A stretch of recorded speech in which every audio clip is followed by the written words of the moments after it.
Big Pod Save America scheduling news, everyone. So listen up, because you're going to tweet at us when it happens and you forget that you heard this. Starting in 2 weeks, we'll be releasing this episode first thing Tuesday morning instead of late Monday afternoon. Again, that's Tuesday morning, first thing when you wake up. It's going to be right in your phones instead of late Monday afternoon. This is just a slight schedule change that will make production a lot smoother on our end. The new schedule starts Tuesday, October 26th, and the Thursday episode with Dan and me will still be up Thursday afternoons. All right, let's get to the news. We've been talking a lot about Biden's agenda, which is incredibly important, but while we wait for Joe Manchin and Kyrsten Sinema to make up their fucking minds, it's starting to look like Donald Trump has made up his. Kyrsten Sinema apparently running in the Boston Marathon today. I was very disoriented by that news, but also the news that the Boston Marathon is today because, of course, we're still in COVID world, and I always think about April opening day. Yeah, it's just marathon training. It's a pretty involved process, requires a lot of time and effort that could maybe be used better elsewhere. Like at a wine internship? Or writing a bill. Look, she's just certainly not helping with the negotiations in Congress, so maybe if she wants to run the marathon, run away, I guess. Yeah, go ahead. You're right. Anyway, the twice-impeached one-term president held what he called a Save America. By the way, the trademark there is getting a little close to our show here. Cease and desist, sir. Anyway, he held what he called a Save America rally at the Iowa State Fair, where he was joined by the state's top Republican officials for a speech in which he focused once again on his attempted coup and teased a second run for the presidency. And I'm telling you, the single biggest issue, as bad as the border is, it's horrible. Horrible what they're doing. They're destroying our country. As bad as that is, the single biggest issue, the issue that gets the most pull, the most respect, the biggest cheers, is talking about the election fraud of 2020 presidential election.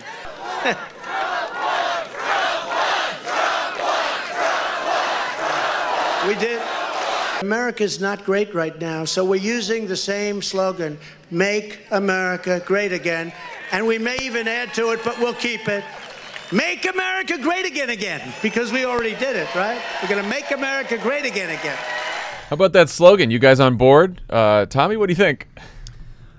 So, Make America Great Again is it's hilariously stupid. It is. But it's exactly the kind of perfect amount of stupid that will make liberals mock it online and reinforce the message ad nauseum. Am I wrong? No, I mean, I don't know. I think it's pretty memorable. We all know it. I'm not going to forget it. Yeah, it's pretty good. So, Make America Great Again was not his original line. He stole it from Reagan. But, yeah, like, we all remember it. And I think, in a weird way, this kind of works pretty well when Biden's numbers have dropped and there's sort of a bit of this, like, COVID malaise feeling. I don't know. Like, these rallies are his focus groups, right? We used to make fun of the 2008 Clinton campaign for, like, rolling out new slogans and painting buses. And Trump just, like, goes up in front of a bunch of people and riffs on stuff, and whatever lands becomes his slogan.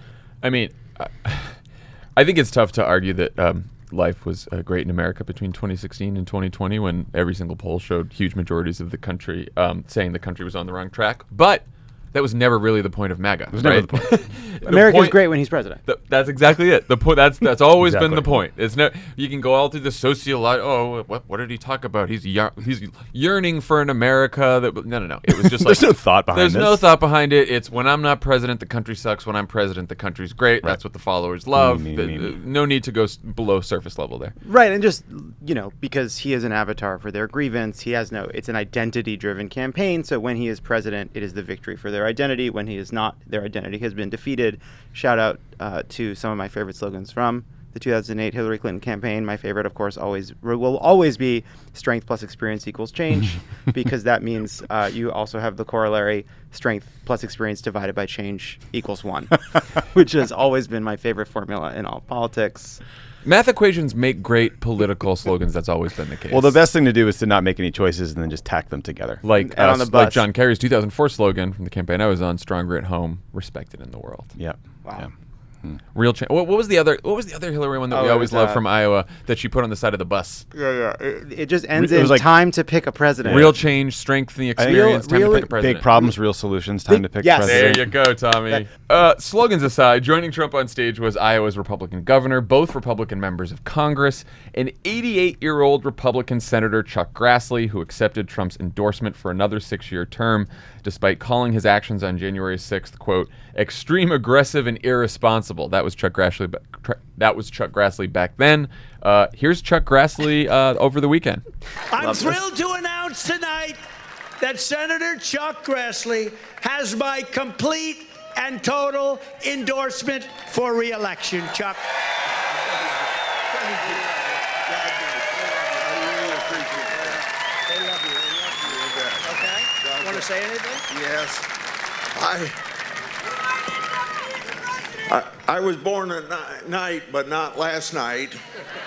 So if I didn't accept the endorsement of a person that's got 91% of the Republican voters in Iowa, I wouldn't be too smart. I'm smart enough to accept that endorsement. I mean, points for honesty? That was the weirdest thing I've ever heard. I just loved it. Golly gee, I have to be here because of political expedience. I'm an 88-year-old man staring at the sunset years of my life, and I'm going to sell my fucking soul to be up here with this guy. I will die in office. That was basically what he said. That was basically what he said. That's the campaign. That's the Grassley campaign. I would rather supplicate myself to this monster than have even a moment of quiet in which to face the totality of my life and its end. And perhaps that's what he's trying. Maybe he's just trying to avoid that, you know? Yeah, it's rare that a politician literally reads a poll on stage, but there was just an Iowa poll by Ann Seltzer that found Trump at 53% approval, which is the best number he's ever had in Iowa, even when he was president. Well, and this tells you all you need to know about where the what Grassley's doing there. That same poll showed that 2/3 of all voters want someone else besides Grassley to be senator. Yeah. And so you see that number, then you see the Trump approval, and you're Chuck Grassley. You're like, yeah, sure, why not? I mean, what does it say about what do you think this? What do you think Grassley's embrace of Trump says about where the Republican Party is headed? Not only in 24, we can put 24 aside, but just in 22. I mean, I think it shows just what we've seen before, which is constant short-term thinking. Because if you listen to the other parts of that speech, it was an hour and a half long speech. He got to the Grassley endorsement at hour 70 minutes into it. we dragged Chuck Grassley's old ass onto stage for less than a minute and then pushed him back off. 88 years old. But like what I don't know that these guys understand is that the MAGA movement wants to fucking destroy Mitch McConnell and the entire establishment. Anyone who has criticized him. Like, I was listening to Steve Bannon's podcast on the way to work this morning. As you often do. As I do. Yeah. Bannon says that McConnell is more dangerous to the MAGA movement than Pelosi and Schumer combined. He wants Trump to pull his endorsement from any Senate candidates who say they will vote for Mitch McConnell as leader. And next week he was previewing an interview with Peter Schweitzer about Mitch McConnell's wealth. Right? Like, really? They're all in on just destroying the establishment. And like, that's the drug deal that Chuck Grassley just made. Though I don't know that he knows that he made it. Like, well, and Grassley's a McConnell pal. Yes. And was getting some booze at the rally. There were some Trump fans very limited booze. I saw people tried to play that. It was like 3 people, but I think the 2/3 of all voters who want someone new shows you that like Grassley is not a natural favorite with Donald Trump's base at all. 91% of Republicans in Iowa in that poll like Trump. That's 10 points better than Grassley. So that's some weakness. Well, you sort of that's where the boos are coming from. I think you saw this with Rubio doing the same thing. I think there's this sort of lie they tell themselves, which is, I do this event, I kiss the ring, I give the speech, I embrace him, and that I can go back to being my normal self. I can be the kind of politician that I was. But of course, be very careful what you pretend to be. You are what you pretend to be. There's no going back. Now they have fully embraced this. Now these are the people that he will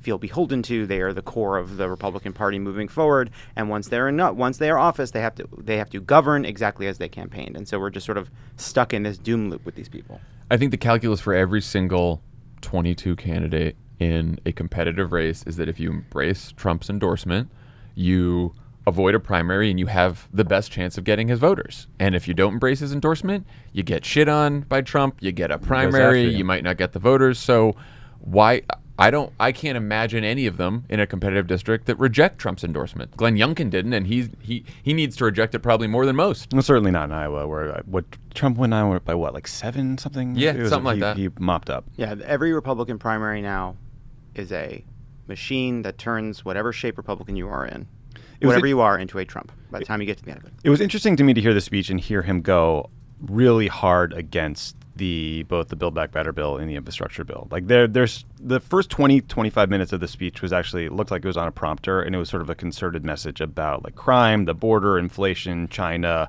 Afghanistan, leftist, socialist, blah, blah, like all the stuff you hear. But then he said, as we speak, Joe Biden and the radical left Democrats in Congress are trying to ram through a $5 trillion wild spending binge that costs more than the entire sum of the United States has spent on any war in the history of our country. That was weird. That was weird framing to me. Yeah. More than the war.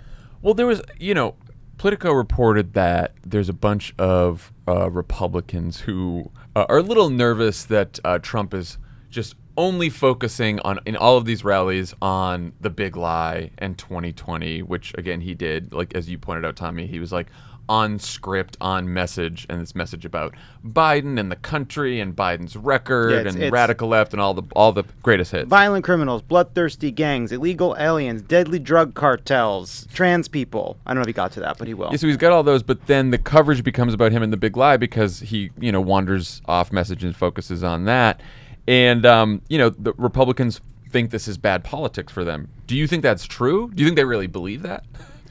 I came away feeling like the big lie arguments are more effective than I thought, because it's a blizzard of random facts and accusations that are state by state about like chain of custody of ballots in Georgia and serial numbers on ballots here. And it's sort of like it just washes over you. And if you're not fully versed in this stuff, I'm sure you're like, oh, that sounds kind of bad.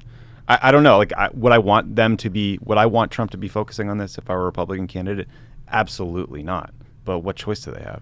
I mean, I agree with that a lot. Right. I mean, even he's saying it. They don't have a choice. He sort of bounces around the words, but what he's saying when he gets to it, even in the clip you played, is nothing is resonating more when I'm speaking. So I'm going to keep coming back to it because I feel like it's working. I think it's working for me when I talk about the big lie. That's where I feel the passion from the crowd. So it's also the ultimate grievance for a politics of grievance that he's been, practicing for the last several years, right? You were robbed, you were cheated, you were silenced, and me running again is about us getting revenge on the people who cheated us. That is all you need to know. It's not about issues, it's not about anything else. So in some ways, I think he might have a better sense of his base than certainly these other Republicans, though they have another problem, which is getting back independent Republicans who went to Biden, and that might not be as effective with them. Totally. And he's squeezing McConnell here. I mean, he's out there saying everyone should vote against both of these, the spending bills that Biden has put forward, but also that the debt ceiling is this powerful card and McConnell should use it, and that what he did recently, cutting a deal, was a huge cave, and that shouldn't happen again. Like, this is a scary bunch of political incentives for Mitch McConnell and for all these Republicans. So former Democratic Congresswoman Abby Finkenauer has said that she's running against Grassley because of what happened on January 6th. How much effort do you think Democratic candidates should be making to remind voters that Republican candidates are 100% behind the guy who incited a violent insurrection? Lovett? Like, how much of the message do you think that should be? I mean, we've talked about this. I don't know the answer. I don't know what polls well. I do know that it represents like an incredible break with our history and is one of the most significant and dangerous things any politicians have done throughout our entire lives. And by that standard, of course, it has to be central to it. How do you tie that back to the larger political agenda of Democrats and make this part of a larger message about economics? I'm not totally sure, but I do think that is the challenge. Like, how do you make people care about this? I think the reason Chuck Grassley feels comfortable being on that stage when right after January 6th, he was appalled by Trump at a time in which Mitch McConnell felt free to criticize him. Tells you something about how short our memories are. Yeah. And I don't know what you do in a situation in which people really do forget. I am scarred by the fact that most voters, especially swing voters, hated impeachment, and they sort of hate looking back and the blame game stuff in Washington. But I also, like, when I see Trump recording a video for Ashley Babbitt's family, the woman who was killed on January 6th when she was trying to climb through a window to get to the area where members of Congress were all hiding, it's clear that he thinks she's the victim, that his supporters were the victims, that he is supportive of what they did that day and is just sort of waiting for the right moment to fully say it. And so, it does work. For me, at least, it raises the stakes for the January 6th committee. For someone like Abby, like I agree. I would cynically test the best messages and talk about those and not act like making this my focus is going to do anything if it doesn't help me win.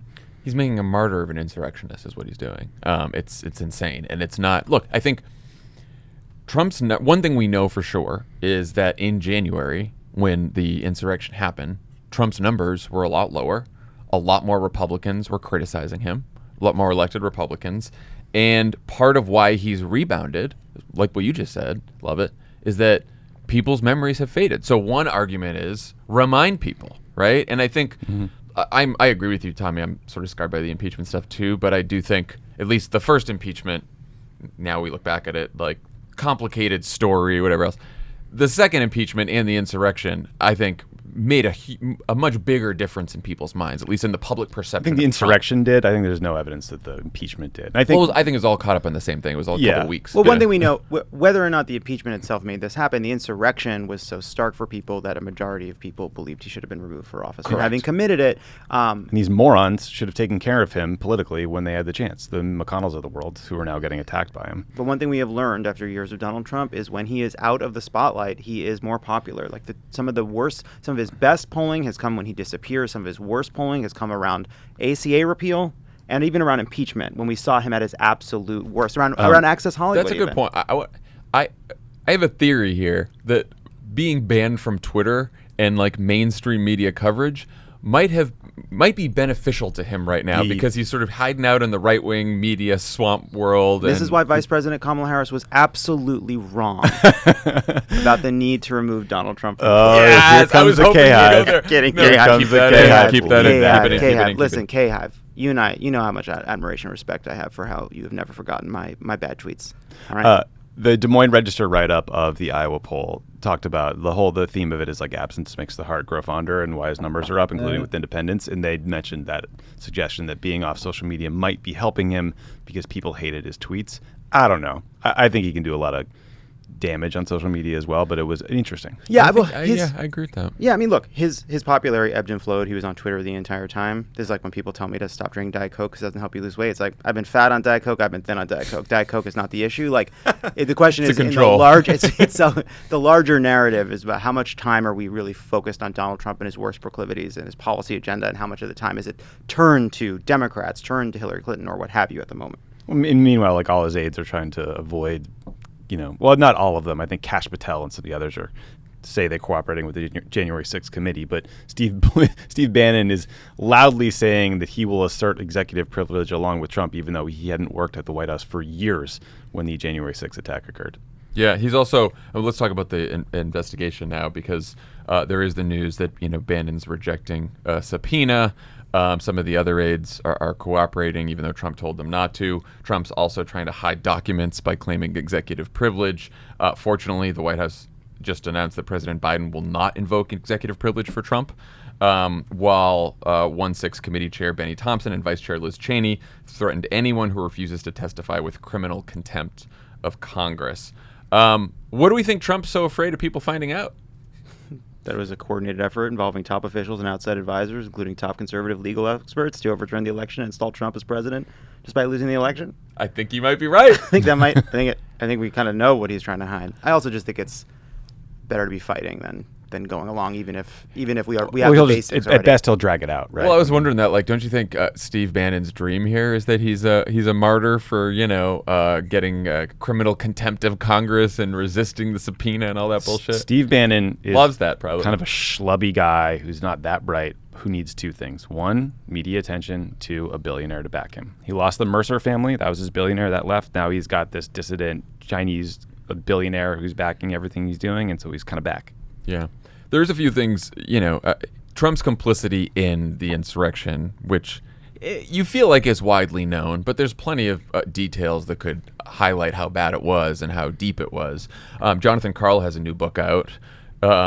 you know, and some of the stuff in the book we've heard before. Trump loved the insurrection. He bragged about the crowd size. We've heard that before. I don't know. Have we heard that before? I thought that was new to me. Bragged about the crowd size on January 6th. I had heard that before. The one that I hadn't seen is that he refused multiple times to say in the video that his supporters should leave the Capitol. He also told the Department of Justice to say the election was corrupt and leave the rest to, quote, me and the Republican congressman. I think I had heard that before, heard that, too. yeah. This was a fun one that I hadn't heard. This one was good, yeah. Trump believed that wireless thermostats made in China for Google by a company called Nest might have been used to manipulate voting machines in Georgia, and Trump asked the Director of National Intelligence to look into it. I didn't realize that my Nest could change votes. Again, totally crazy. But like you rant about that in front of a crowd and they're like, oh my God, I didn't know that the thermostat could do that. Like, there's no one's fact checking this stuff in real time. It's just a brain worm. Yeah, he just throws out little crazy theories and people believe them. I hate it. I mean, we talk about I hate it. We talk exhausting. about like bringing this stuff back up and what it's going to do and whether it's going to have an effect. I don't know.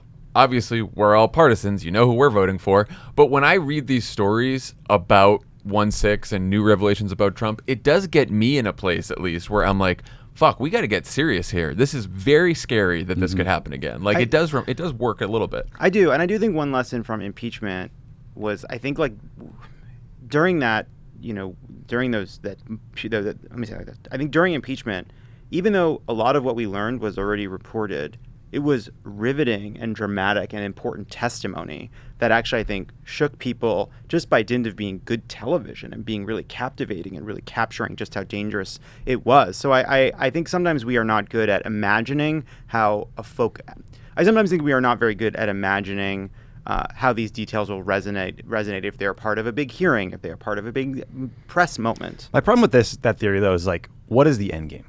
We all watched these sociopaths literally storm the fucking Capitol, kick down doors, beat cops to death. People got shot. And here we are a few months later and the approval ratings back up higher than it ever was before. You know what I mean? There's no end game that prevents him from running again or letting his approval pop back up. This happened in impeachment as well. And so, like, I'm not opposed to like relitigating these things, having a on-camera conversation about what happened.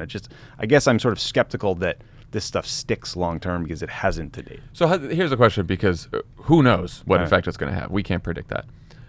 You're the Democrats on the committee.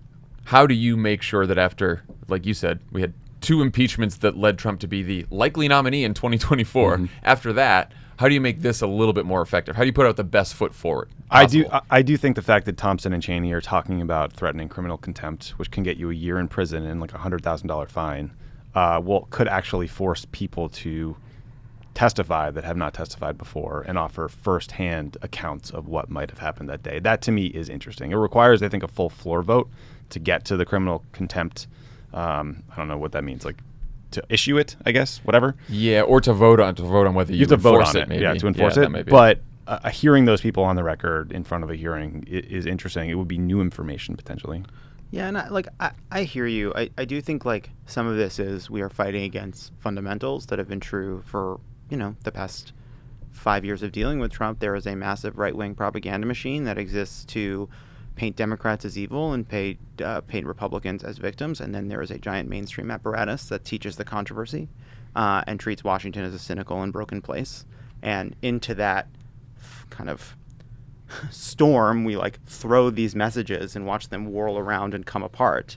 But like, what else are we supposed to do? What other options do we have? We have to fight within this horrible, ridiculous media ecosystem. And then, I don't know, do the best we can from the outside to pressure cable companies to drop Fox and OAN. Like that is where the real fight then has to turn. If what you're saying is these messages don't make a difference, I completely agree. We are stuck with the system we have. I also think in some ways the media narrative is a zero-sum game, right? So if we're getting close to November of 22, what would you rather the headlines be? Democrats still fighting each other about the Build Back Better agenda, or the 1-6 committee is talking about, Trump's complicity in inciting an insurrection. And if I had just had to pick, certainly that straw man of the worst case versus a better case is, that's an easy pick. But like, if they pass the Build Back Better agenda and they do something, they pass the infrastructure bill, like then that's more of an actual conversation about what you should be highlighting. I don't know the answer. I think it's a data-driven decision. It's probably state by state. At least we can all agree that the worst headline for us coming out of next week would be activists stop Kyrsten Sinema from getting Gatorade midway through her marathon. Which I think they're going to do. Are they going to try to do that? No, there's people like they're quote unquote bird dogging her throughout the course and protesting her throughout the 26.2 miles. Even me, you just put me back in a headspace that's like, what the fuck are Democrats doing? When I had previously been a headspace about, hey, let's make sure that fucking Trump doesn't win again. Wait, are you anti marathon bird dogging? No, I think it's. Don't make me go to work on that. Yeah, I hope they all fucking trip her and then give her some toilet paper for when she goes into her next bathroom. We're gonna Rosie Ruiz, Kyrsten Sinema. Any of that stuff. Some activists are gonna come in the first mile, follow her for a while, then come in at the 10th mile, jump share on the bid. subway. Yeah, I do think on the committee though, you have the committee, it's happening, right? There's going to be hearings. You make it about the future threat, not just about the past, right? You've got to what could happen next. You make it about Trump's complicity as much as possible, tie him to it, and you also have to fucking tie Republicans who, like Grassley, flip-flopped on Trump, make them own it, right? Make them own it every single day. And the other thing is, I think you have to make it about the entire coup, not just the insurrection. So the attempt to overturn the election and the threat that Republicans and especially Trump will try to overturn elections, not just in 2024, but also in the midterms in 2022. So I think that's... And you do all that. Do I think it's going to change anything? Exactly. I'm probably more doubtful, like you are, Tommy. But I think we have the investigation. You might as well make the best of it. And we win and lose on the margins these days. Of course. Right. I mean, I think that all the Ashley Babbitt video to me ups the stakes of the January 6th committee in a big way. It doesn't tell me that like candidates should be talking about this every day. Well, I also think we can talk about politics and what's going to be popular and what polls well. But at some point, it's pretty fucking scary that Donald Trump could very well be the Republican nominee and potentially be like 40,000 votes away from winning the presidency again. And you might as well talk about that threat because it's coming. But I do think part of this, our politics aside, like put the poll down and just talk about it. Right. And I do think like part of this frustration, because it's turning on messaging, is because what we'd really like to see is Democrats in Congress collectively, unanimously recognizing this as the threat that it is. And then what we'd be talking about is the effort to pass a version of H.R. 1, to pass reforms to the Electoral College, to the Electoral Count Act. Like, there's a host of reforms we desperately need, but people like Joe Manchin and Kyrsten Sinema are kind of sleepwalking through this crisis, and we are left with the best that we can do, which is trying to message to people how important it is that they turn out anyway. Well, and not to make it more complicated, but you pass H.R. 1, and a lot of the things that Trump could do to overturn the next election don't get fixed. Right. Yeah. Which is another problem. You pass the new better version. Yeah, the new better version. Yeah, which helps a little bit, but still, it's brutal. All right, let's talk about Virginia, where nearly 500,000 people have already cast their votes in a way too close for comfort election that's just 3 weeks away on November 2nd. 538 polling average has former Democratic Governor Terry McAuliffe leading the Trump-endorsed private equity CEO Glenn Youngkin by just 2.5 points, 47.6% to 45.1%. The race for control of Virginia's legislature is believed to be just as close. This is all despite Joe Biden. Winning the state by 10 points in 2020, and Virginia Republicans embracing Trumpism, with Youngkin recently calling for a cyber ninja-style audit of the state's voting machines, and the Republican candidate for lieutenant governor, Winsome Sears, refusing to reveal her vaccination status. Very cool. What's going on, guys? Why do you think this race is so close, Lovett? There was an Emerson poll that I thought captured something interesting, which it said that by a larger margin, 55% to 44%, voters expect Terry McAuliffe to win. There's a kind of complacency among Democrats and a kind of exhaustion amongst Democrats. Yeah, I hadn't heard that statistic, and it made me feel actually better. Yeah, and then the other piece of this is, the Washington Post looked at some of what happens when Trump is on the ballot versus when he is not. The Trump effect was most evident in big spikes in turnout in heavily Democratic areas such as Fairfax, Arlington, and Alexandria in the D.C. suburbs. And so, Youngkin is running as this sort of suburban norm court business dad. Meanwhile, he's trying to fan the flames of the base with critical race theory and anti-trans stuff and anti-COVID stuff. And Democrats and independents and Republicans, and everybody across the state are seeing all these ads that make him seem like he's not that big a deal. And so it's just, in this off-year election, we are desperate to try to convince Democrats that this is real, this is happening, McAuliffe can lose, and it is important. And back to our last conversation, as you said, in some of these suburbs, Democrats turn out when Trump is on the ballot. This is why it's maybe a good idea for Democrats to talk more about Trump and the threat from Trumpism. I like suburban normcore business dad. Yeah. And very tall, as we talked about. Why do we do these off-year elections? It's so stupid. I mean, people... Just Virginia and New Jersey. All these stories that people keep saying, like, we're exhausted by these elections, we're sick of this. Of course you are. You've been voting every single year. Yeah, Virginia has it pretty rough. They should think about that. And the mood music is just bad for Democrats right now. I mean, Biden's approval is down. It's been down since August. COVID isn't going away. There's broader, like, economic concerns. I think that more than anything is behind this, and it's creating this sort of enthusiasm deficit for Terry in the Democratic base versus Youngkin's like sort of partial MAGA base. I'm not sure if they're full. Like he's dancing around where he's doing he a lot stands. of dancing. He's trying to do both things, right? He's trying to seem normal to the people that want a normal governor, and he's trying to kind of do the critical race pantomime to the people that are Trumpy. Yeah, this and the audit. The audit is a big deal. The audit's interesting. The critical race theory is new, but not new, right? Critical race theory is the new term of art. It's a new boogeyman du jour. But it's like MS-13. It's like MS-13. This right? race is MS-13. Yeah. But what they're really the TV ads right now are about a comment Terry McAuliffe made about whether parents should have a say in what's in public school curriculums, and that is a decades-old fight. The public school funding versus charter school funding fight is a perennial fight between Democrats and Republicans. So part of it is just sort of like you got a new flavor to this. MS-1619, is that anything? Oh, I see what you did there. Oh, yeah. I bet It's not anything. That's upsetting because that's going to be in an ad somewhere. It's not anything. It's not anything. Don't worry, it's not anything. So I said almost 500,000 people have voted so far. What, if anything, can we learn about the race from the early vote? I don't know. Not much. I don't know why. What is there an answer to that question? I have no idea. What do you I have no idea. What do you think? Tommy, Of course we know. What do you think it is? We know. What do you think the early vote means? So- we think it's significant in the ways you do, probably. I brought that up because there's a lot of early vote numbers floating around, and I want to give people some context around this. Virginia is a state where there's no party registration data, so you don't know. Like in California with the recall, we knew from the ballots which were Democratic ballots and which were Republican ballots. Trick question. We don't know that from Virginia. Fucking guy.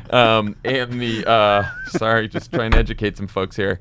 The state made it. The state made it a lot easier. That's number one. The other big one is the state made it a lot easier for people to early vote since the last gubernatorial election in 2017. A great thing.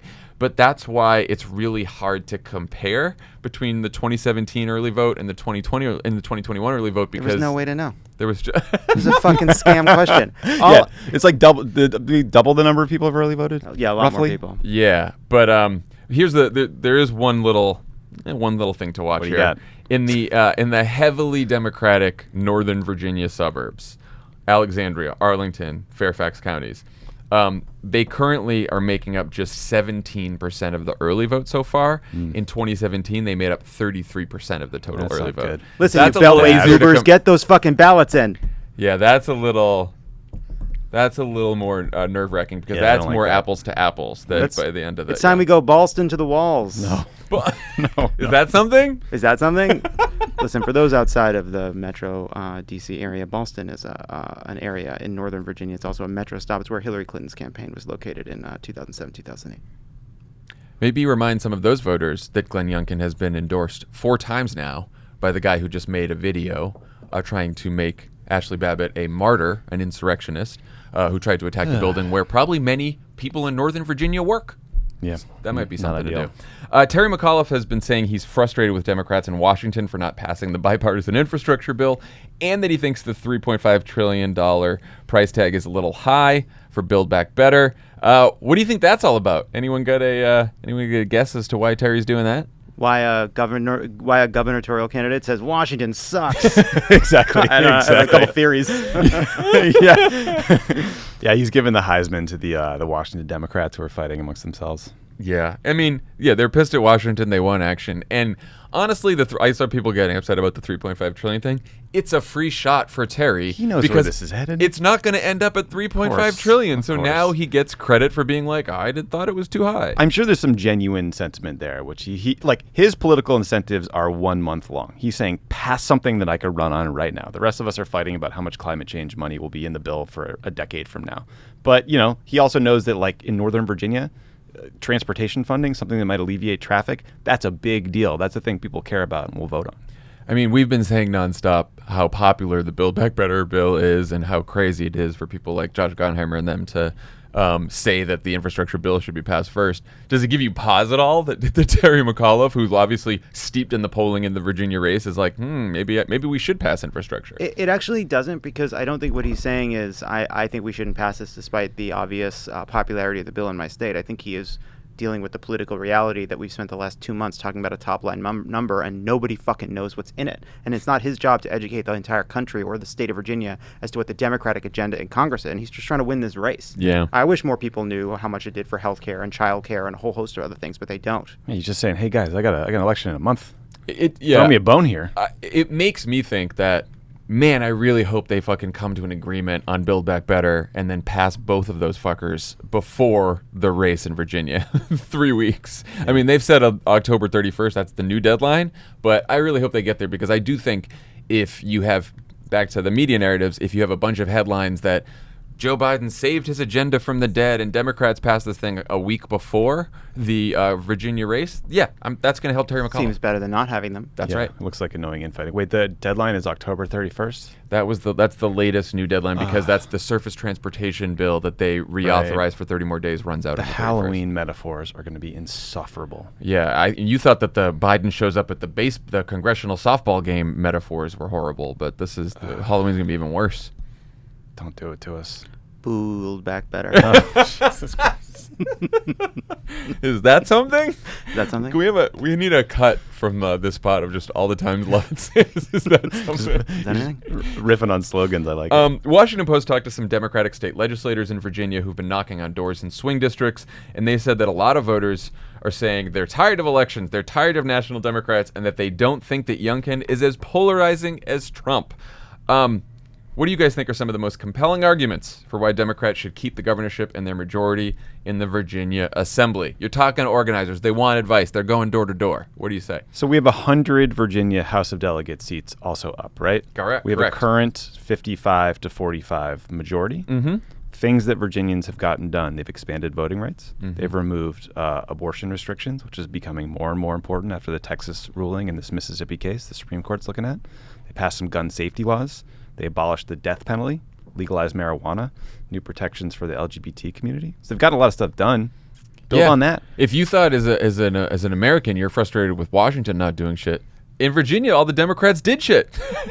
They did it over the last couple of years. Banned conversion therapy for kids as well. They expanded insurance protection for reproductive health. I would also point out too that Youngkin is trying to seem moderate, as we talked about. He's running on this audit. He's running on critical race theory, but also down the ballot, the Republican Party in Virginia is funding some of the most vicious and anti-Semitic attacks that you can see. Yeah. I mean, they are taking Jewish candidates and they are making their noses bigger and putting them in front of a bunch of gold coins and mailing that out to people. That is who Youngkin is running with. That is the coalition he is trying to be elected with to govern. This will be, I don't care how he started out, or I don't care what kind of posture he's trying to sell, this will be a radical right-wing governorship and a radical right-wing legislature if they get their way. Not subtle. I'll also go back to my hobby horse here, which is remind people how scary Republicans could be and what they could do to roll back all that progress.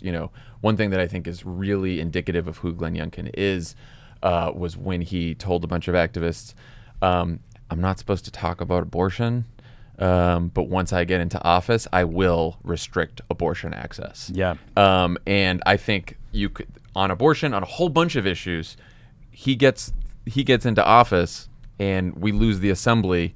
All that progress that Tommy talked about is going to be rolled back by these Republicans. Yeah. And they could help Trump steal the next election. He's proposing a cyber ninja style audit. of Virginia election, even though there has already been an audit. There was already an audit. The audit already happened in Virginia. Yeah, I mean, as the Supreme Court is chipping away at Roe v. Wade, these state-based abortion restriction laws become more and more dangerous. And something to really keep an eye on.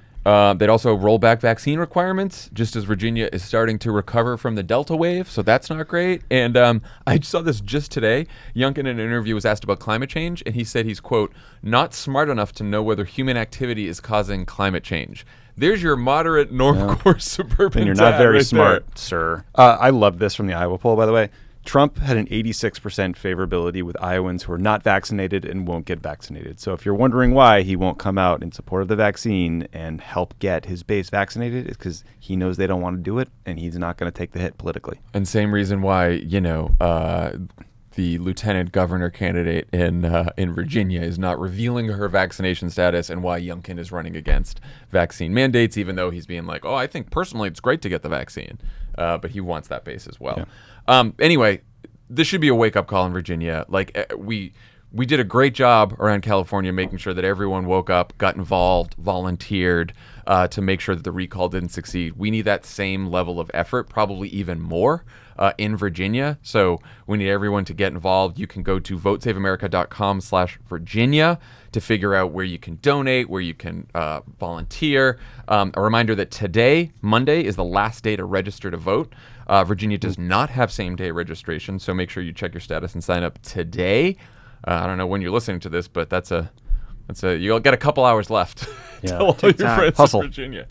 But yeah, it's a big deal in Virginia. I want everyone to wake up there. And not the most important part, but you understand what kind of nationwide fucking political freakout we're in for? Oh, thank you. I forgot about that. That's yes. I can't handle it. We can't deal with a freakout like that right now. For the takes. You thought the freakout over Nancy Pelosi pulling the vote on the BIF was bad, which it was. You ain't seen nothing. We lose Virginia, and you know what? It will be deserved. It will be deserved. If we lose Virginia, if a lot of those moderates who voted for Joe Biden decide to vote for Glenn Youngkin, or a lot of folks, Democrats who voted for Joe Biden, decided to stay home, that does say something about where we're headed in the midterms, and it's not good. So and it's not a good place. Yeah. VoteSaveAmerica.com/Virginia. Go there now and see how you can help out. When we come back from the break, Tommy and I talk to California Congressman Adam Schiff. Congressman Adam Schiff, welcome back to the pod. Thank you. It's great to be here in person. I know. I think you're like our second in-person guest. Yeah. I don't know who the first was, but I was going to say the first was going to be my warm-up, but that's not a warm-up. Oh, we got the California crew back. You've got a new book out called Midnight in Washington, How We Almost Lost Our Democracy and Still Could. It covers both impeachments, January 6th, a lot more. You wrote about a couple sort of bizarre meetings with Trump, as I imagine every meeting with Trump is. Could you talk a little bit about the one after Devin Nunes' famous midnight run? Yes. This was a completely surreal experience. Nunes had gone on this midnight run in the middle of the night and supposedly gotten documents from a whistleblower that showed this Obama conspiracy to eavesdrop on the Trump administration. Of course, it was a whole charade because whatever he got, he'd gotten from the White House, and he went back to give to the White House, and nobody had seen what it was. And I was sitting in the bunker with the TV on, watching a press conference, and they announced that I would be coming to the White House to review the documents. And I looked at my staff and I said, I am? They said I was invited, and I'm like, really? That's news to me. And then is the bunker just the skiff in the House Intel Committee? Yes. Okay, yes. So 3 floors below the Capitol. It's where the Intelligence Committee meets, and heavy vault doors and all the rest. Cool name. Yes. Bunker. Yes. Good name. And so one of my staff walks in while this press conference is going on with an invitation from the White House to go to see these documents. And so I go to the White House. They won't let my staff come with me to see the documents. We're in this big fight over it. And so I'm at the National Security Council talking to John Eisenberg, the lawyer. He's trying to tell me that the agencies won't approve my staff director seeing the documents, even though we both know that's nonsense. Mm-hmm. And I call him out on it. And during the midst of this fight, one of the president's staff comes in and says, the president wants to see you in the Oval Office, but pointing to my staff director says, he can't come. And I was, frankly, very worried that I would go to the Oval Office. Trump would then completely invent some phony conversation that never happened, and as he has done many times. yes, and To his own staff. I would have no witness, and so I argued with the guy for a while, and finally, I didn't want the White House to also say that I was unwilling to meet with the president, so I went. So I go into the Oval Office, and there's Trump sitting behind this desk. This Courageous is the name of this desk, made from the timber of the ship that went through the Arctic. It has a storied history. We got to talk about these desk names. They're a little So it's not the Resolute self-aggrandizing. desk then. I didn't know there was like Courageous. Well, I think it was We'll take your word for it. Yeah, maybe it was Resolute. Now You've that been I in think there about more it. often than we But have. he comes out behind the desk, and first of all, just seeing him behind the desk, real bummer. well, a bummer, but it's like it was so strange. This person who did not belong behind that desk. Here was this guy who had played this successful businessman on TV when he wasn't successful, and now it was like he was playing the role of president when he wasn't really the president. But he comes behind the desk, shakes my hand, and the first thing he says is, you would do a really good job. And when someone says that to you, your natural impulse is to say, well, so do you. But I couldn't bring myself to do it. And there was this very awkward pause where I think I just said something like, thank you. And Also, that if you said something nice about him, that later when you're in a fight, he would tweet like, Shifty Shift used to say great things about me all the time. exactly. And now he's like, well, in fact, during that meeting, we got on the subject. I was trying to steer the conversation away from Russia. I didn't want to have him mischaracterize anything about Russia.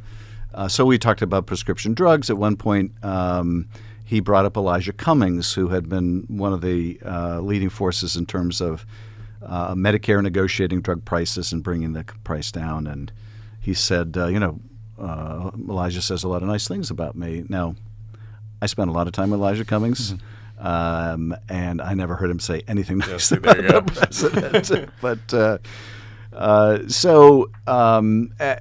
finally, the president says, do you have everything you need? And I said, no, your staff won't let me see my staff director come with me to look at the documents. And he says, well, I don't have a problem with it. And I thought at this point, I wasn't even aware there were people standing behind me in the Oval Office. But I hear this commotion behind me when the president says that he's fine with having my staff director review the documents with me. They start groaning. And the president picks up on this, and he says, if they're okay with it, I'm okay with it. Of course, they were not okay with it. But the whole thing was just so otherworldly. Just seeing him in that office where he so clearly didn't belong. And I had only one other meeting in the Oval Office with him during his tenure when the Iranians downed one of our drones. Oh, that was the context for this one. Okay. Yes, and he was he had invited a number of the congressional leadership to talk about what the U.S. response ought to be. And I think his staff must have told him that the chairs of this committee and that committee and the ranking members were coming without telling him that I was coming. That he knew the chair of the Intelligence Committee was going to be there, but he didn't put two and two together. Because when he walked into the room, I was sitting across the table from where he sat down. He looked over, and I was the first person he saw. I was there with McConnell and the Senate Intel leadership. And so he looks across the table, and he sees me, and he just physically blanches. And he says... your relationship had soured at this point. Yes, long before this point. And he says, I'm glad you're here. And I said, well, I'm glad that I'm here. And we were waiting for the speaker, who was stuck in the Capitol meeting with a visiting head of state and trying to make small talk. And during this meeting, the outgoing Secretary of Defense and the incoming Mark Esper were both there because it was the transition. And I'd known Esper for a long time. And he was not an ideologue, and I was kind of optimistic about, what he might be like. I didn't know that whether he had the gravitas for the job. I think, frankly, the president didn't want anyone like Mattis again that could stand up to him. But Anyway, so just to make small talk, I said, Mr. President, I think you made a great choice with Mark Esper. I've known him a long time, and kiss of death for Esper. So the conversation moved on to other things, and then he comes back to it, and he says, just how long have you known Esper? Oh, no. That's so funny. Everything is a I conspiracy. thought, oh, shit, I've killed his nomination. It is interesting. Look, credit to Trump for inviting a bipartisan group of officials to talk about that moment with Iran. I mean, later on, he authorized an assassination of a top Iranian general named Qasem Soleimani, and reportedly, worked with the Israelis on all sorts of covert campaigns and assassinations and other efforts within Iran. But what was your sense of how hawkish he was in that moment in those discussions after that drone was shot down? Because I remember there was a Washington fever pitch of bloodlust for this poor robot that was taken out in the ocean. This was really interesting because I had the distinct impression, watching the other cabinet officials there and Trump's language and body language, that he was very reluctant to provoke a war with Iran, and that he felt he was being pushed by Pompeo or Bolton or others, and so he was genuinely interested, I think, in hearing other views. And when I had an opportunity to share my own, I emphasized that Congress had not authorized an attack on Iran, that whatever we did, we should do in concert with the international community. Iran would love to split us off from the rest of the world and isolate us instead of them. And whatever we did had to be proportional. And it was fascinating. Bolton didn't say a word, and the president never turned to him, didn't want his opinion. It was apparent. Pence didn't say a word until the very end of the meeting, when I think he had to ask the president's permission to say something. Go to the bathroom. And whatever Pence said was so inconsequential, I can't even remember it. Yeah, that tracks. But interestingly, he ended up calling off whatever he had called on. So it does seem like the meeting had an impact on him. And this was interesting in two respects. One, that he actually was interested in a contrary view or having me there, which may not have been his intent. But then later, when they did, when he did authorize this killing of Soleimani, this incredibly provocative act, which was really went beyond anything that we were discussing in that meeting, I wondered what had changed, because we were on the in the middle of the impeachment at that point. Right around the trial time, and you could not foreclose the possibility at all that this was his effort to wag the dog, that whatever reluctance he had of a provocation with Iran in the face of his impeachment and the need to generate Republican support evaporated, because at the end of the day, the only thing that mattered to Donald Trump was Donald Trump. Yeah. Did Kevin McCarthy really admit to you that he lied to the press about something you said? Yes.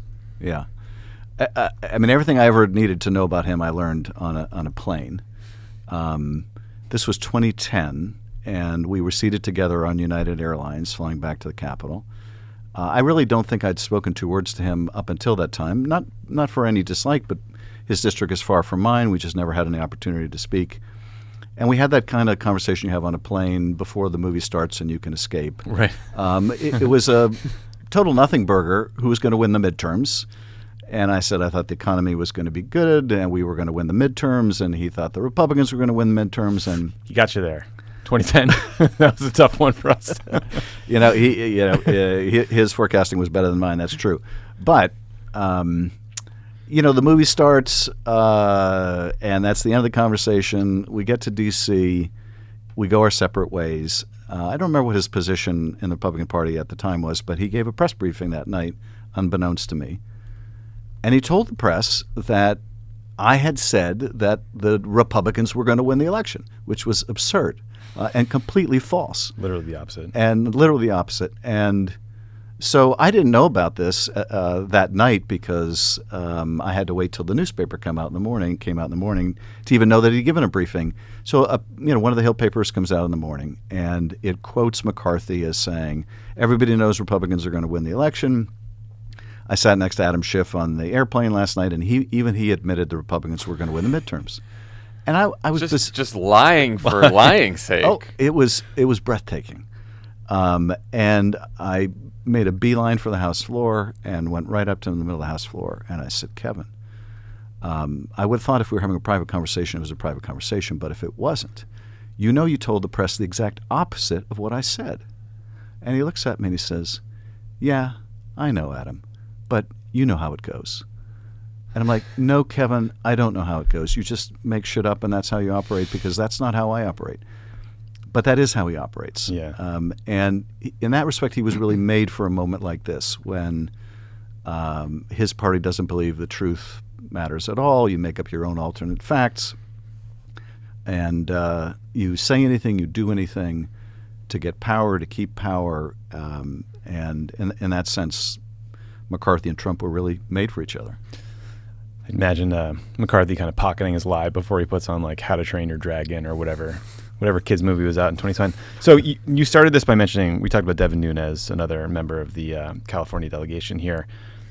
He's the ranking member on the Intel committee in the House side. That used to be a committee where there was more bipartisanship than in other parts of the Congress.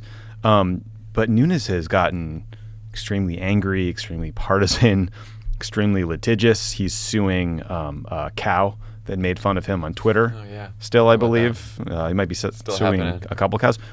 What happened to Devin Nunes has he always been like this? Were we confused? No, he hasn't always been like this. And in fact, for years and years, we got along very well. We worked together very well. He was in the mold of a John Boehner country club Republican. In fact, one of my favorite expressions that Nunes used during the Tea Party movement is he described the Tea Party as lemmings with suicide vests. I remember that, yeah. And that was where he was coming from in the era before Trump. What happened, I think, to Devin Nunes is he got to know Trump during the campaign. He wasn't, I think, a supporter of Trump's, but Trump was in the Central Valley. They spent a couple days together. And after the election, Trump offered him a position on the transition team, and he was helping to pick cabinet people. I'm told, I don't know whether it's correct, that he helped pick Mike Flynn, for example. Oh, wow. Good job. Exactly. Thanks for that. Yeah. Exactly. Although, egg on our face, too, for Obama having him in a job. Yeah. Anyway. That's a good hire. And I think that when the election was over, and it was clear the Russians had intervened to help Trump, and there were all these unexplained contacts between the Trump campaign and the Russians, the investigation fell to our committee, and he was chairing it at the time. And he had to try to both chair it and an independent investigation, and he still wanted to maintain his seat at Donald Trump's table, which would have been a difficult thing for anyone to do, but it was particularly difficult for Devin Nunes. And where things blew up is our very first open hearing of the Russia investigation was with James Comey.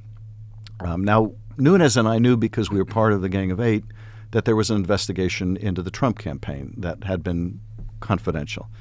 We did not know that Comey was going to make it public at that hearing.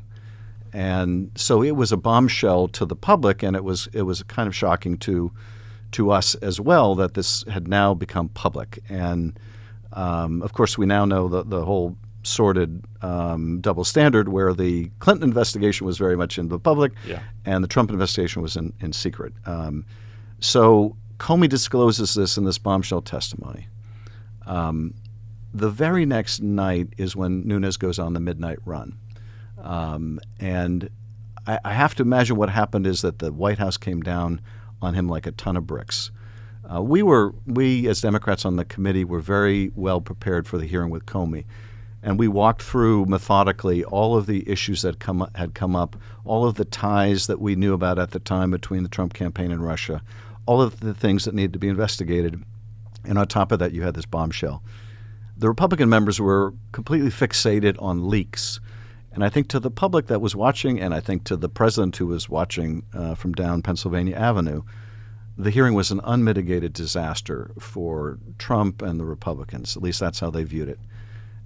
And so they must have concocted this scheme of the midnight run and these documents and this bogus allegation that the Trump campaign was spied on by Obama. when that blew up, which it blew up within a week when it was publicly revealed that the place that Nunes went to get these documents from this supposed whistleblower was the White House, it was so, I think, utterly humiliating that it really forged a much closer bond between Nunes and Trump and all of the Trump apologists and acolytes. And I think it was this really formative event in his life that really bonded him to this hard right.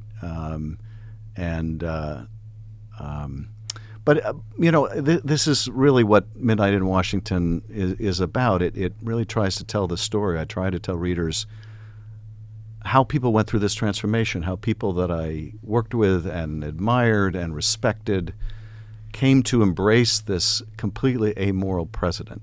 Let me this question, thinking about all this, like you helped impeach Donald Trump twice.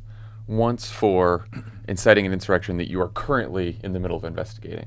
Despite all of that, he is gearing up to run for president again with the full support of the Republican Party and probably half of its voters at least.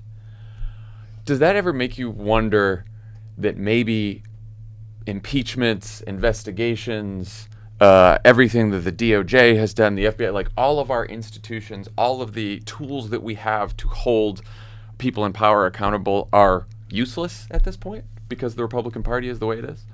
No, they're not useless. And in fact, the system held, if barely, over the last 4 years. And I think that what we did to expose the president's misconduct in Ukraine and his incitement of insurrection, and what the Justice Department and Bob Mueller did to expose what it did, contributed to the public understanding of who he was and the danger that he was. And he lost. Now, the danger is still here. And as you say, it is really remarkable, maybe even unfathomable after all that he is still a viable candidate for president. I look at one scenario alone that shows you how far we've gone down the rabbit hole. Man runs for president on a platform of building a wall that Mexico is going to pay for. An absurd promise to begin with.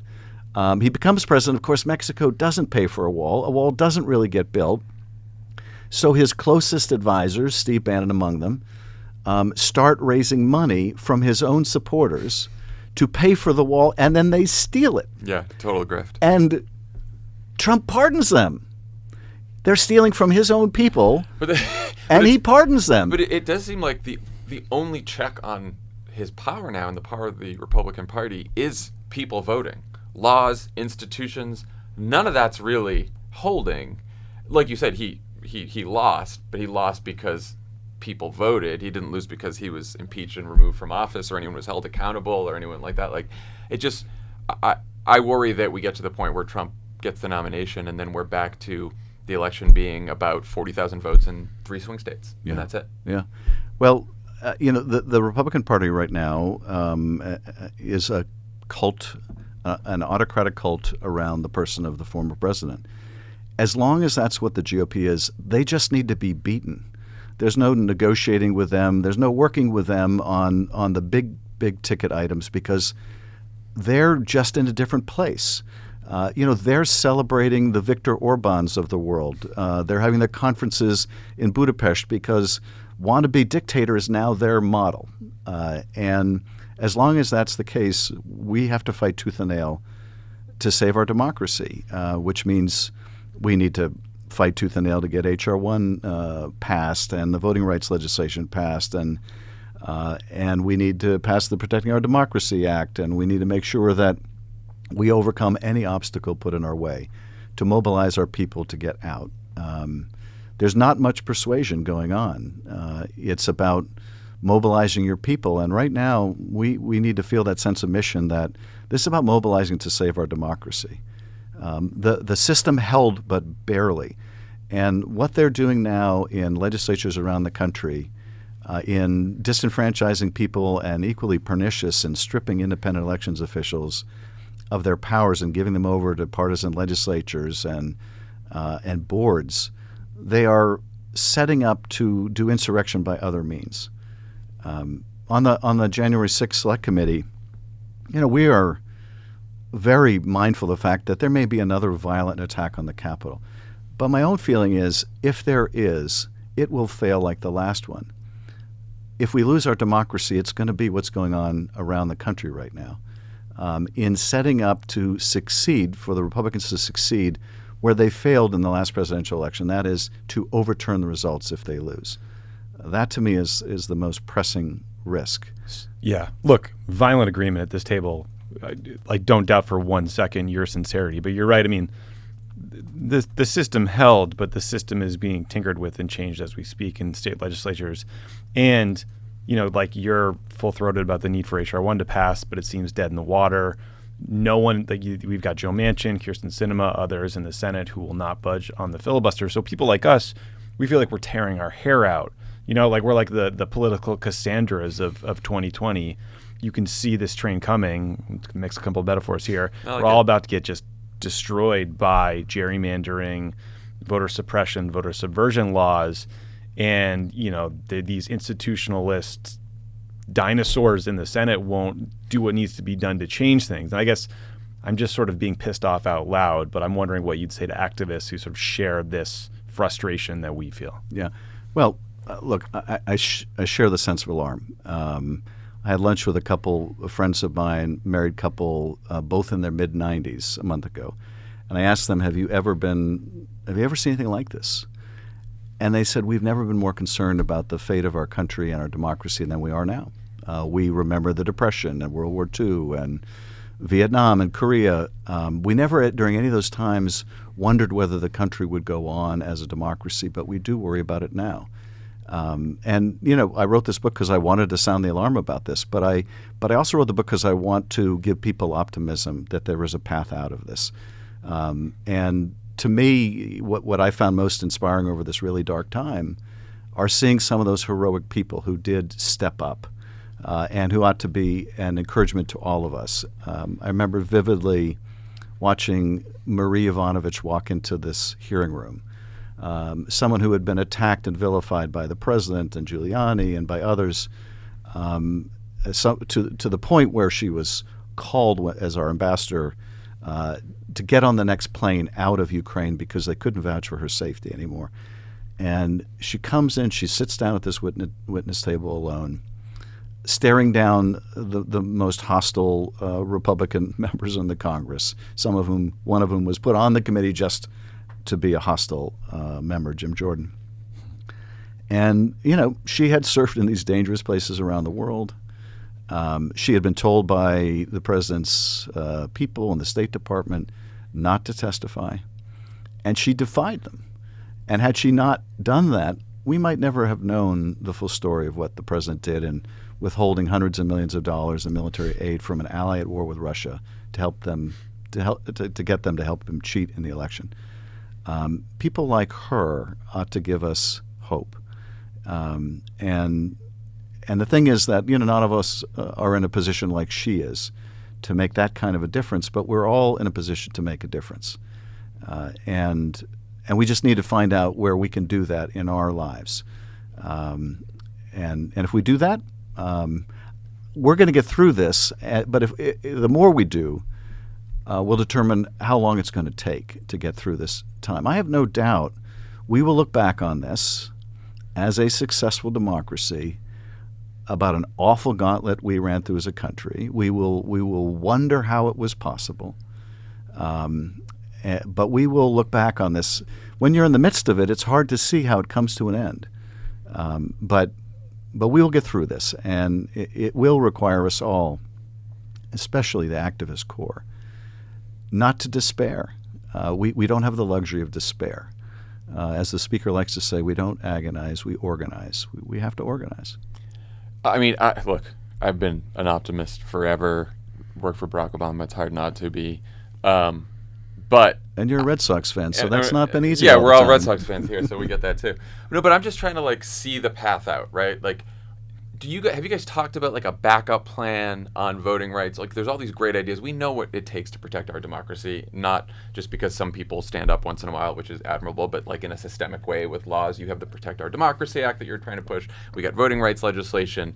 People have talked about amending the Electoral Act. to make sure that there's, we're not overturning elections.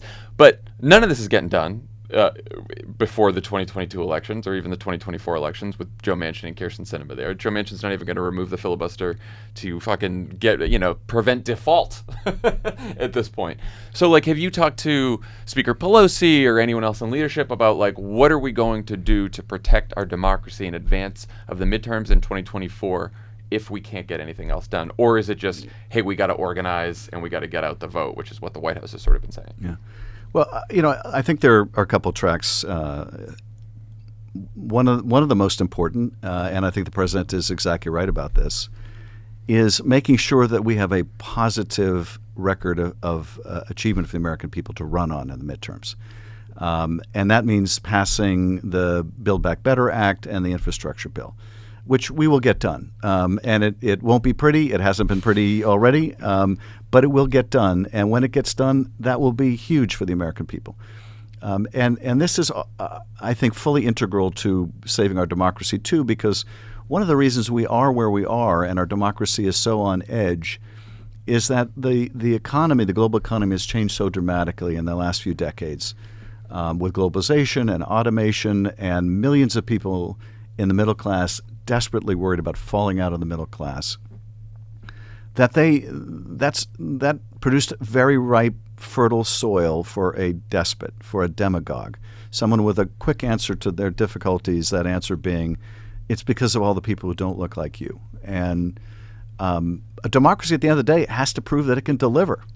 And so these bills that would really deliver for the American people in a way we haven't seen since the New Deal, I think are also part of the pro-democracy agenda.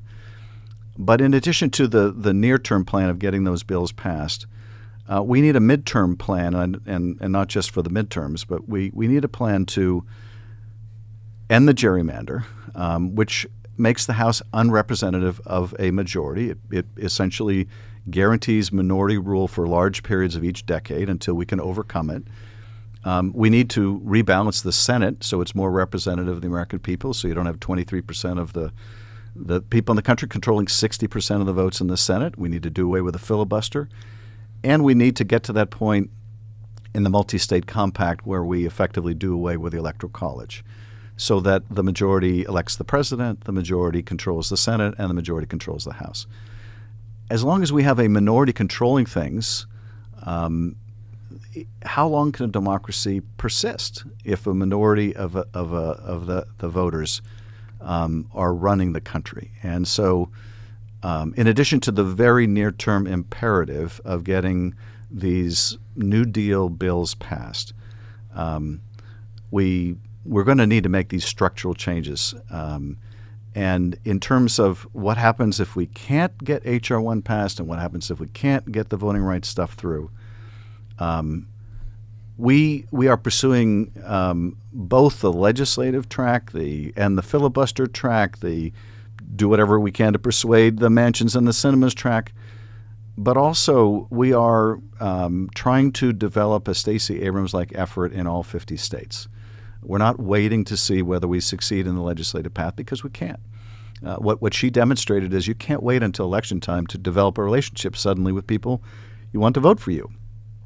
So those things are going on contemporaneously. I really do think, and I've communicated this to the White House, that we need to bring a sense of urgency, though, to the voting rights issue as if it's existential to our democracy, because it is, and it's existential to the presidency.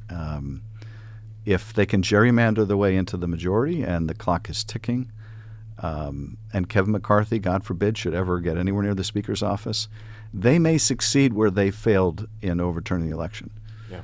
Last question. I know you're now the DCCC Battleground Finance Chair. Can you commit to sending us fewer emails with all capital letters screaming at us to donate? And text. And text. That's a really tough one. All right. It is a lot. All right. Who's opening that shit? Come on. I'm going to donate. I will donate. I'll donate more if you stop emailing. Yeah, no, I think you All should. right. What if I just cut down on the capital letters? But yeah, Okay. Our democracy is over, alarm emoji, that kind of stuff. Yeah. That's what I'm looking at. Fewer emojis. Well, unlike Kevin McCarthy, we will make sure that everyone knows you said that we will win the midterms. We will win the midterms. In 2021, it's broadcast for all. Let me just give people a bit of optimism about that. We had a special election a couple months ago in New Mexico, as you know. Our candidate not only won, but did better than Biden performed in the district. And that's early, but it's suggestive that our people are still highly motivated to turn out. Without Trump on the ballot, their people are less motivated. We need to make sure, we can only control our own voters. We need to make sure that we communicate with them, that we give them the information, the reason to vote, that we perform for them.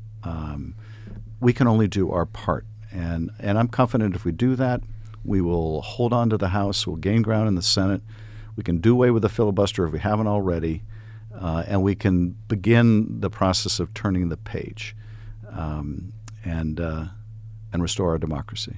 We will end on that note of optimism. Yeah. Congressman Adam Schiff, thanks for joining. Pleasure. Thanks for having me. Thanks to Adam Schiff for joining us, and hope you all have a great day, and we'll talk to you on Thursday. Build back Booter. I was thinking more like Biden's like spooky agenda or spooky fall or also the terrifying agenda. The death of the agenda, no. the graveyard of the we got all that. You forgot about all that trick too. or treat. There's like a candy metaphor, like plucking all the items out of the bill. more trick than treat for Biden and the Democrats. There we go. Oof, that sucks. Snickers. Satisfy you?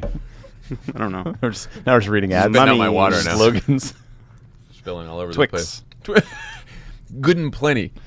Yeah, I'll tell you, this family plan at $3.5 billion is good money. Okay. Make sure there was music by the time we got to that. Fuck.